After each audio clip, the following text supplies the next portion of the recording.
Hi, and welcome to Olympics Unleashed TV. My name is Vaughan Blakey and I am a frothin' grom. And I can't wait to tell you all about surfing in this episode of Olympics Unleashed TV. Today, we're coming to you from the Surfing Australia High Performance Centre in Casuarina, New South Wales. And we've got a jam-packed show for you, including Brekkie with Jack Robinson, where he'll get quizzed by some aspiring young surfers. Then we'll head out to Cabarita Beach, where Jack is going to meet with two-time Olympian Ali Bull to give some other frothing groms some surfing and safety tips. So no matter where you are in Australia, you can learn to ride the waves and do it safely, because the ocean is no joke. Finally, we're giving you behind-the-scenes access to the Surfing Australia High Performance Centre, where our surfers have access to a world-class gym, aerial trampolines, and some of the best minds in surfing to prepare them for the upcoming challenge of the 24 Games. I would like to acknowledge the Bundjalung people as the traditional custodians of the land, air and waters, and pay my respects to their elders past and present. I extend that respect to the Aboriginal and Torres Strait Islander peoples watching today and to the 60 known Indigenous Olympians. All right, BK, we have an action-packed episode, so what are we waiting for? Let's go get into it. We're now inside the Surfing Australia High Performance Centre, where aspiring professional surfers Georgia and Satria, who are going to sit down with Jack Robinson to get some insights into how competitive surfing works and what it takes to be the best. What's up, guys? We're here for Breakfast with a Champ. What do you kids want to ask me? Where are they holding the Olympic pit surfing? Tahiti, French Polynesia. It's in the middle of the Pacific Ocean. It's like a little island. What's that wave like to surf? The whole ocean coming in when you're there, like on the reef, because the reef's really small, like, and you just see the whole ocean like coming up. It's like as big as this whole place. Like the biggest of that. Bigger. Yeah. The biggest of me. Way bigger. It's like bigger than taller people. Bigger than taller people, bro. Yeah. Yeah. How does the heat work? Like basically, our heats are like 30 minutes long. They judge you on the two best waves. Like usually you compete against just one other person. It's like priority, so one guy gets a wave and then I get one. Like that's how we kind of take out all the hassling and stuff in the heat too. What's it like to get like a big barrel? Just feels like everything's going around, it's just spinning and time slows down. That's probably the coolest feeling. Do you get scared or nervous in surfing the big waves? I always get scared no matter, as soon as it gets a bit bigger, like there's always a bit of fear. So it's normal. Do you feel fear sometimes when it's big? Yeah. Yeah, it's normal. I always feel it. What's your favourite surf break? I used to just like pipeline and choker and all these waves, but now I like every single one of them on tour. What you do every day? When I was your age, I would just surf and like have fun. But I still try to like keep that now, even when I'm competing and it's like way more serious. I try to always have fun like you would, like on any day. What are your favourite foods like before you go surfing? Usually a couple of eggs on toast and some avocado and I'm good to go for the whole day. What type of exercise do you do for warm-up? Yeah, it depends. Like I'm exercising, like doing like quads, it might be like rolling, like doing all kinds of stuff, and then also breathing too, like do some special breathing techniques. How did you feel when you qualified to go to the Olympics? You know when you see like the Olympics on the TV when you're your age, like it's so cool. So I always like dreamed about that. I was like, I'm gonna be there like one day, so yeah. Just never stopped dreaming, and then when it happened, I was like, kind of surreal. What's the biggest challenge you have done? You always got to make sure you keep enjoying surfing. Like sometimes people have a lot of expectations, so you always have to make sure you're keeping it fun and enjoying it, because then you're going to surf really good. And remember why you got into surfing, it's because you love it. I think that's the biggest challenge. Yeah. Well, the Surfing Australia High Performance Centre is where nationally identified athletes have access to amazing facilities, great coaches, right near some world-class waves. This is the home to one of the best right-hand point breaks in the world. It's not uncommon for surfers to ride a single wave here for over 2 minutes, all the way from behind the rock, down through to Greenmount and into Coolangatta Beach. Surfing on a wave this long requires a great level of fitness, and that's where the gym here at Surfing Australia is preparing these athletes for not just this one, but all types of wave profiles. Well, I've got my trusty mate BK here. Should we go take a look? Yes, what a treat. We found Oscar Berry in the gym and he's going to walk us through some of the equipment and how it translates to making your surfing better. Take us through it, Oz. I like to come in here, train a lot of legs, and so I can lay down some big calves and land those big punts. A lot of core stuff as well, just so I can feel super connected through my turns and it's about all she wrote. Unreal. Well, why don't we get BK to jump on some gear and you can talk us through it. Beautiful. All right, Oscar, what's this one going to do for your surfing, mate?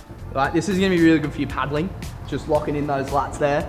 Going to pull that down there, yeah, beautiful. Lock that core in and yeah, it's going to make your lats nice and big and strong so you can paddle into those double up nuggets. Oscar, tell us a little bit about this move. What's BK got himself into here and how's it going to help his surfing? BK's got himself into my favourite, the back squat. These are going to be nice and good for getting your legs really strong. Personal favourite, I love squatting, so good for those big power calves, those tough landings. You got heavy landings in the flats, you can stomp them. Nice strong legs, good injury prevention. Let's see what you got, BK. Wow, this contraption looks incredible. What is it? What does it do? Another one of my favourites, I do this a bit, it's good for rotation. Kneeling cable pulls. Yeah, we'll get BK to demonstrate it here. All right, I think he's ready for some big airs into the flats. Yeah, 100%, yeah. All right, BK, you've spent your time in the gym. If you want to battle with the champions, you're going to have to send it, mate. Let's do it. We've done our gym work, we've practiced our aerials. Now it's time to get our repetitions up. So let's head down to the basement, check out some very special machines. Well, what a bit of good luck. We've come down to the basement and bumped into none other than Surfing Australia Pathways coach, Jay Bottle Thompson. How are you, brother? Good, mate. Yeah, good to be here. Mate, we're talking about repetition and how good it is for surfing. Tell us how this little machine plays into that. Every day, like, surfing's really hard in the amount of reps we kind of get, so we're just trying to become more efficient. So depending on conditions, you might get, say, 5 to 10 waves in an hour block. With a jet ski, we can probably triple or quadruple that kind of turnover. BK's been working on his aerials, which are one of the most difficult technical tricks you can do. How do these things feed into giving you more chances at better aerials? This is the water horse. This thing gallops its way across the ocean and you can kind of triple your speed on that thing. You don't go too fast because you've got the element of a moving wave. Again, the reps you can kind of get and play around with the angles, that's just incredible. Jack Robbo's been literally in one of these things like every second day in his off season and just, yeah, having huge gains. That's awesome, mate. What do you reckon? Well, that concludes our tour of the Surfing Australia High Performance Centre. I tell you, if you thought surfers were just sitting around waiting for that next set, you got another thing coming. Looks like you're ready, BK, to hit the surf with these grommets. Let's go. We're down here at Cabarita Beach with some Surfing Australia affiliated surf schools. And with summer just around the corner, it's never been a more important time to ensure that you're being safe on the beach and be aware of the dangers when swimming in the ocean. Today, we have dual Olympian, Iron Woman, and surf lifesaver Ali Bull on hand to share her water safety tips every single time you go in the water. We've obviously got some really good conditions out here today, so my number one tip though would be the most important one is if it's too big and too gnarly for perhaps your skill level on any given day, maybe decide to choose a different beach or stay out of the water for that day. Number two, how to spot a rip. So what we're looking for is the calm water where the waves aren't breaking and the water's actually going to be moving out to sea there. Leads me to my third point is if you are at the beach with your folks and your friends, make sure you do look for those red and yellow flags so that you are swimming in between the flags so that the lifesavers, the lifeguards on the beach can see you and they can come out and get you nice and quickly if you need. All right, well, we're lucky enough to have this morning provisionally qualified Australian Jack Robinson on the beach with us to take us through some tips and tricks that you can do right here on the safety of land and then take out the water to get ripping. G'day, Jack. Good to see you, brother. And guess what, mate? We've got another special treat. BK! He's going to be part of the action as well. Go on, BK, get over there. You can learn some tricks too. Jack, there's two words you hear a lot in surfing, and one is goofy and one is regular. What's the difference and how do you know which one you are? Hi, I'm right-handed and I'm a natural foot. My right foot's the back one. So I feel like it's whatever feels good getting up. It's not really telling or thinking too much, it's just instinct.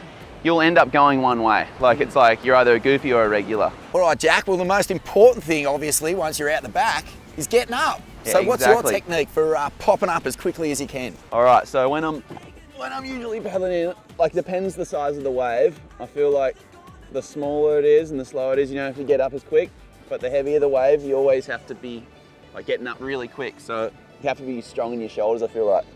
It's like it's all in one action. It's kind of like, then it's the best. Like, you just got to be strong to get up. What about when do you know to stand up?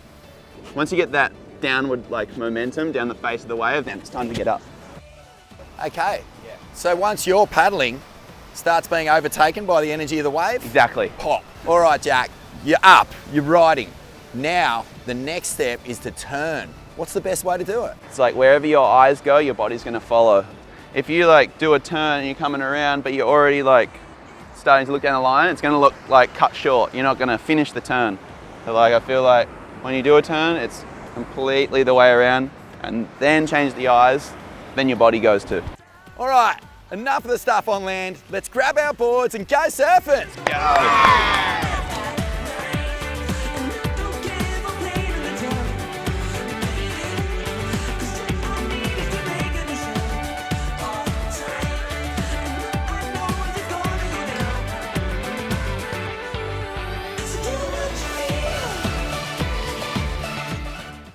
Whoa, that was so sick. Getting to surf with Jack Robinson and have him give you some tips, priceless. Man, well now we're going to give you a bit more of an insight into what goes through an athlete's mind while out in the surf. Let's check it out. Well, welcome to the Champions Couch with Olympic provisional qualifier, Jack Robinson. Today we're going to be asking you a few questions, Jack, just about how you got into competitive surfing and what helps you to get to the best possible performance when you're surfing heats. When I got into surfing, it was just purely for the love, and just that's what it's all about, is being in the ocean and fall in love with it. But when I got into competing and doing contests at a young age, yeah, it was interesting because you're under a time limit and there's so much pressure involved. All of a sudden, like, you wouldn't even think it's, you know, any different almost. Like, why is it different? I'm just going surfing still. But you put the rashie on, as soon as that rashie goes on, the jersey, it just all changes. I feel like you can either feel the pressure or you just embrace the pressure. And I feel like even when I'm in heats and competing, I always just come back to my breathing. It's just breathing in the end, to be honest. It sounds simple, but that's all it is. I feel like you just gotta, like, it's the quickest way to calm down, I feel like. So you're sitting out the back and there's a set coming, which is lots of waves in a row. How do you know which wave you're going to take? Generally, the wave that looks like it's not too long and it's not going to just completely close down on you. It's time spent in the ocean. It doesn't just come in one day always. And then you can understand how a wave comes in and wraps on a reef or breaks on a sandbank. What about things that aren't necessarily related to experience in the ocean? Things like, you know, being able to paddle really fast. Is that important? We actually did it with the Olympic guys here. Tom Fraser Holmes, he came down and showed us how to paddle. One day we were like getting our stroke better, and how it all depends how deep your stroke is. So even after a lifetime of surfing, you're relearning how to paddle to get an extra boost. Well, because sometimes you see people going as hard as they can, but it's actually not as effective. You almost have to have a better rhythm of paddling and better technique. What about big waves? You're a really good big wave surfer. Don't you ever get scared? Yeah, big waves, fear. I feel like I get scared all the time. That's just normal. Of all the other sports in the whole world, Yeah. almost none of them really factor in nature. You're just against yourself or you're against the competitor. So that really makes surfing a pretty magic and unique thing. It's a really unique sport like that. I feel like we have to rely on nature and have good vibes to attract her to bring good waves. What about things like repetition? You always hear that athletes describe getting their repetitions up helps their muscle memory kick in and elevate their performance. Are there things that you can do, like, I don't know, maybe catch more waves on the back of jet skis, things like that, that can help elevate your performance as well? You know, I feel like it's jet skis, it's wave pools, like repetition. We don't always get that in the ocean. There's, you know, I love the ocean more than anything, like, but sometimes you just don't get the amount of waves that you would like, so the jet ski is really good. You can just see a wave, go grab it, because you can't paddle that fast always, so yeah, it's really helpful having the ski to do that. One thing that happens in surfing that only a handful of other Olympic sports have to deal with is holding your breath underwater. You guys obviously suffer wipeouts. That means you're underwater, you're getting thrown around. How important is breath work in what you do? Oh, it's super important because, like 10 seconds might feel like 10 minutes almost when you're underwater. It's like, it just being able to be calm under pressure. I feel like that's a big one. I think kayaking and surfing is one of the only sports really where you're utilising not just the calming effects of good breathing, but using it to save your life if you flip in a precarious situation. For sure, yeah, you don't want to have your lungs burning and feel like you can't even move your limbs. So it's like, yeah, you got to be, and just mentally you got to be calm and know how to make the right decisions in those moments. Yeah. Jack, a big part of your job is travelling the world. That's what you get paid to do. You compete at some of the most beautiful locations all over the globe. Tell us about some of your favourite spots. Well, I love competing here in Australia, but if I was to say anywhere else that I love, it would be Tahiti, Hawaii, Africa. Africa's pretty amazing. Like, that's an amazing country. It's amazing being able to see the world, and your job, you know, lets you do that. So it's incredible. I couldn't have dreamed anything more. And you've had a relationship with Tahiti for a really long time, since you were a kid, and had some really memorable sessions out there. Yeah, I've had some big sessions out there. When it's small and all the way up to when it's 20 feet, like it's a special place. There's a lot of energy. When you ever go to Tahiti, you feel the people there. They're so giving, I feel like, and just that wave it's just, you got to have a respect for that wave. It's so big and powerful, and you feel quite small out there. So yeah, what a place. Well, now it's time for a game of Challenge with the Champ, where our Groms are going to have the chance to take on the Olympic provisional qualifier, Jack Robinson, in some tests of skill to find out whether they've got what it takes to make the Olympics. Jack, what are the games we're playing? Hey, agility, beach breaks, close-out maneuver. This is like the 3 in one set, and yeah, we're gonna go for it now, see who can do it the fastest. The ladder is the speed and agility. You need to be fast, but then you also have to have the explosion, and you got to jump the hoops, then you got the box at the end, and you have to jump on that and then spin off each time. Beach break surfing. Beach break surfing in a nutshell. Let's get into it. 3, 2, 1, go Jack! Wow. Explosive Rio. Woo! BK, what time have you got for Jack there, mate? 14 seconds, 24. That's going to be hard to beat. Let's see what the Groms can do. Sati, let's go. Go on first. 3, 2, 1, go. Wow, look at this. Bouncing around like BK. Whoop. Wow, it's like full springing step. And, oh! No way. 13:41, new record. New record, bro. The challenge Good job, of the bro. champ. Oh. A great score, but we've still got one more competitor to come. Go, Georgia. 3, 2, 1, go. Ooh. Oh, he's pretty gnarly at it. Wow. Whoop. Whoop. Whoop. Yeah, Georgia. Good job. No way, BK, a new record, 12:56. We have a champion in the first challenge. Well done, Georgia. But we've got one more surprise contender. Off you go, BK. 3, 2, 1, go, BK. Whoa, geez, not bad. Whoop, whoop. Yay! Give him a clap. Yeah!